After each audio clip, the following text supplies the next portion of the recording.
Je suis Véronique Guibert, je suis la directrice RSE d'Orange Innovation, donc la partie d'Orange qui s'occupe de préparer le futur.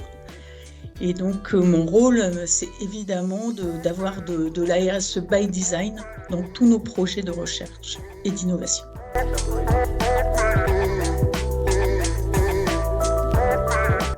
Alors je dirais que Orange est engagé depuis un certain temps dans la transition énergétique.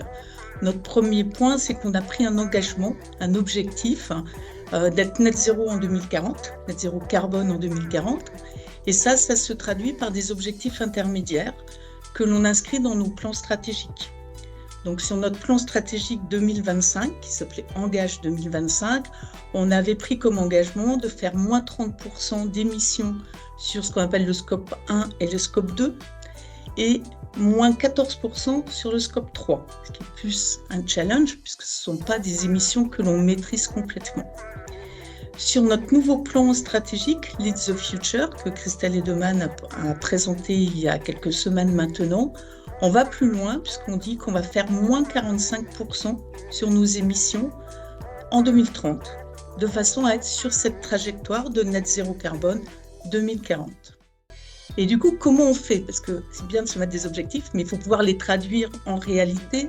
Donc, on a un premier focus sur, je dirais, l'optimisation vraiment de nos infrastructures, réseau et IT. Donc, on a un programme qui s'appelle Green ITN, qui a pour premier objectif vraiment des actions qui sont liées dès la conception et les investissements de nos réseaux.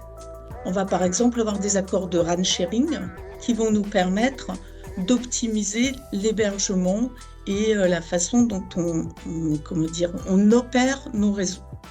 On va aussi avoir supprimé les équipements qui sont les plus énergivores et puis décommissionner des vieilles technologies, par exemple la 2G et la 3G en France. On a aussi des travaux de recherche qui commencent, je dirais, dès la conception avec un programme zéro énergie sur des capteurs, par exemple, de type IoT. On a aussi évidemment des actions d'optimisation de la consommation, donc sans pour autant dégrader la qualité de service. On va par exemple mettre des modes veille la nuit sur nos infrastructures à un moment donné où le trafic peut supporter d'avoir moins d'équipements actifs.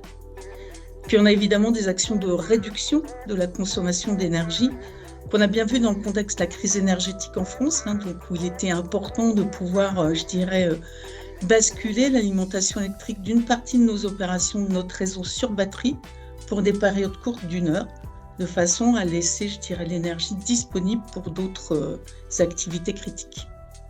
Donc tout ça, c'est ce qu'on appelle, on va dire, l'efficacité énergétique au sens large. On a le deuxième plan sur les énergies renouvelables.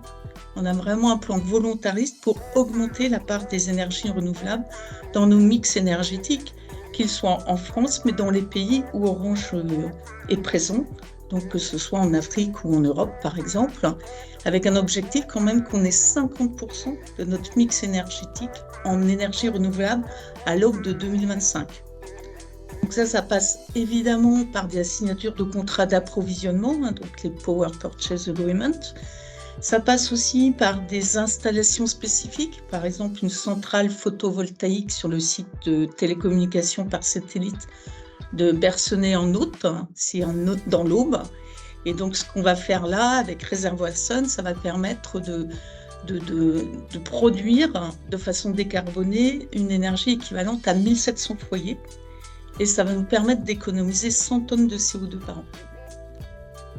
On a aussi tout un programme de création de fermes solaires avec des constructions de panneaux solaires pour alimenter nos sites techniques, notamment en Afrique et en Moyen-Orient.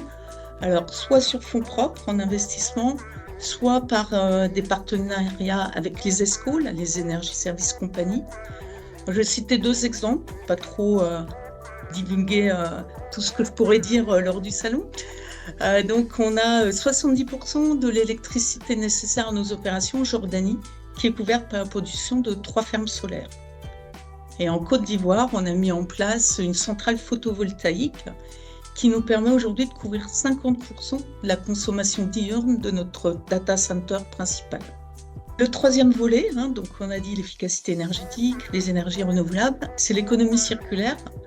Donc la dernière étude ARCEP-ADEPE de 2022 sur l'impact environnemental du numérique en France montre quand même que les terminaux, en particulier les téléviseurs, les écrans, mais aussi évidemment les smartphones, génèrent quand même l'essentiel des impacts environnementaux, plus de 65%, et c'est suivi par les centres de données et par les réseaux.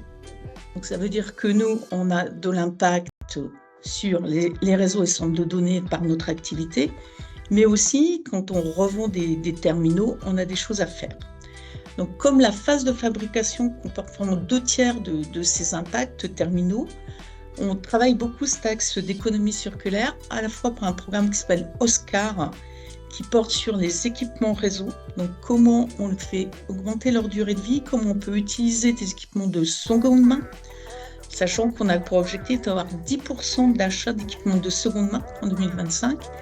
Et puis, ça nécessite de travailler avec l'écosystème. Donc, on a des critères environnementaux dans nos appels d'offres. Sur les smartphones, on a mis en place l'indice Eco-Rating avec d'autres opérateurs. L'objectif étant de fabriquer des smartphones plus économes en ressources et plus durables. Et donc, on a quand même 22 fabricants qui ont rejoint l'initiative. Et donc, c'est une façon d'être, je dirais, vertueux ensemble. Cette année aussi, on a fait quelque chose d'un peu particulier. On s'est dit, on va travailler autrement. On va se fixer un budget carbone annuel, imputable au scope 3 monde du groupe Orange. Et donc ça va nous obliger à travailler différemment. D'habitude, on fait des budgets que en euros. Mais là, un budget carbone, ça nous oblige à travailler différemment. Et donc, ça va nous imposer quelque part d'être plus vertueux sur le reconditionnement de nos smartphones et la vente d'équipements reconditionnés. On doit aussi porter à 5 ans, parce qu'on essaie de faire avec l'industrie, la durée de vie de mise à jour logicielle des smartphones. Parce qu'en fait, il n'y a pas que le matériel. Si on ne peut plus le faire fonctionner avec les mises à jour d'applications, quelque part, le terminal devient obsolète. Puis, dernier point, on travaille avec la GSMA, qui représente l'industrie des communications mobiles. Et on a publié en novembre 2022 un document stratégique sur l'économie circulaire des mobiles, puis qui comprend une vision à 2050 pour aider l'écosystème à se projeter.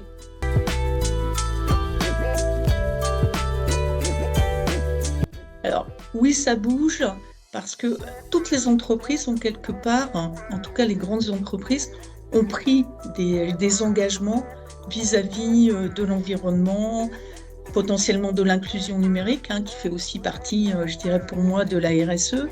Et donc ces entreprises-là, elles font pression sur les écosystèmes. Par exemple, nous, on continue à les accompagner en leur fournissant les données de l'impact carbone des solutions qu'on leur vend, ce qui leur permet à elles aussi de mieux maîtriser, je dirais, leur empreinte globale. Et puis, on va proposer des services comme des outils collaboratifs à distance sur lesquels, je dirais, la fonction d'opérateur est très importante pour la connectivité. Des solutions de mobilité intelligente, vous voyez, avec des plateformes qui permettent de savoir ce qui est disponible, par exemple, pour des stations de vélo, et des solutions d'optimisation de processus. Donc, c'est une façon d'aider le secteur à travailler ensemble sur ces objectifs communs. Et puis, on sort des offres, par exemple, l'offre Smart Eco Énergie d'Orange Business, donc sur le marché du B2B, permet aux entreprises, aux collectivités locales, au secteur public aussi, de suivre et d'optimiser la performance énergétique de leur patrimoine bâti, pas d'un seul site. Et comme ça, de se conformer aux obligations du décret tertiaire, de la loi Elan, mais surtout d'avoir une vision globale et donc de savoir où agir. Parce que pour moi, c'est très important de savoir qu'est-ce qu'on a, c'est quoi les chiffres, c'est quoi une méthodologie robuste pour essayer d'évaluer les impacts, parce que c'est comme ça qu'on agit au bon endroit. Il y a plein de bonnes idées qui ne sont finalement pas des idées à impact.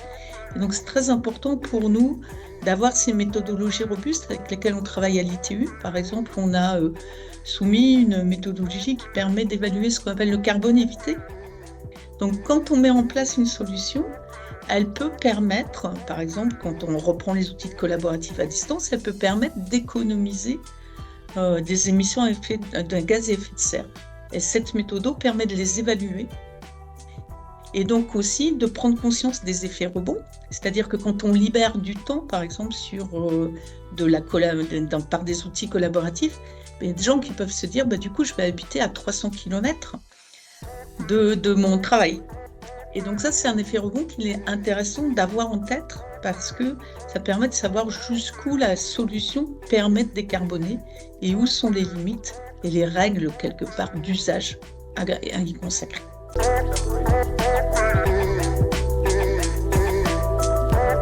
Je pense que le sujet de l'économie circulaire et donc, je dirais, arriver à travailler ensemble, les fournisseurs de produits et les consommateurs des produits pour, je dirais, avoir une durée de vie des équipements plus adaptée, plus longue, accepter peut-être de ne pas avoir le tout dernier smartphone si on a un usage modéré, par exemple. Ça ne sert à rien de faire de la vidéo 8K sur un smartphone. L'humain n'arrive pas à faire de la 8K.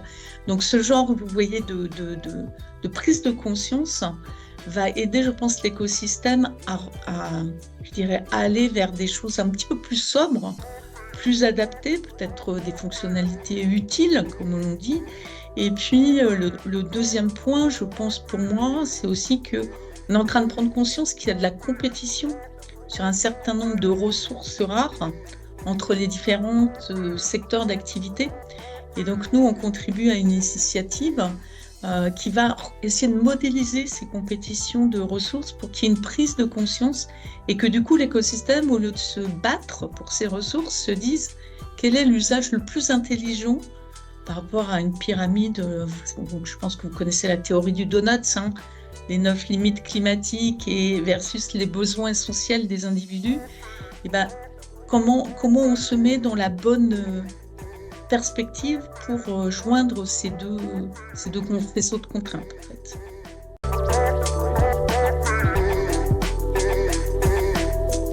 On a fait quelque chose, une application qui s'appelle MyEAP pour Energy Action Plan, qu'on a mis à disposition de tous les pays, les filiales Orange, de façon à ce qu'ils puissent à la fois suivre leur trajectoire de consommation d'énergie, activer un certain nombre de leviers, donc on leur a fait un catalogue de leviers, et voir lesquels le sont le plus adaptés à leur géographie. Parce que par exemple, en Pologne, l'énergie est très carbonée, ce n'est pas les mêmes problématiques qu'en Jordanie, où on va avoir fait essentiellement de l'énergie renouvelable. Et donc, cette mise en commun des leviers, cette visualisation des effets d'un pays à l'autre permet d'améliorer les bonnes pratiques et puis d'avoir un reporting trimestriel, parce que c'est quand même important, si on veut tenir un objectif, de savoir où est-ce qu'on en est.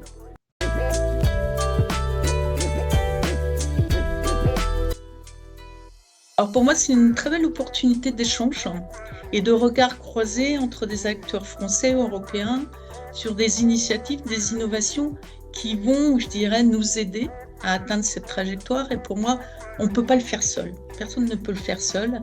Et donc, ces regards croisés, ces échanges sont très importants pour, je dirais, avoir de nouvelles idées, faire des coopérations, des coalitions. Ça va être nécessaire par moment.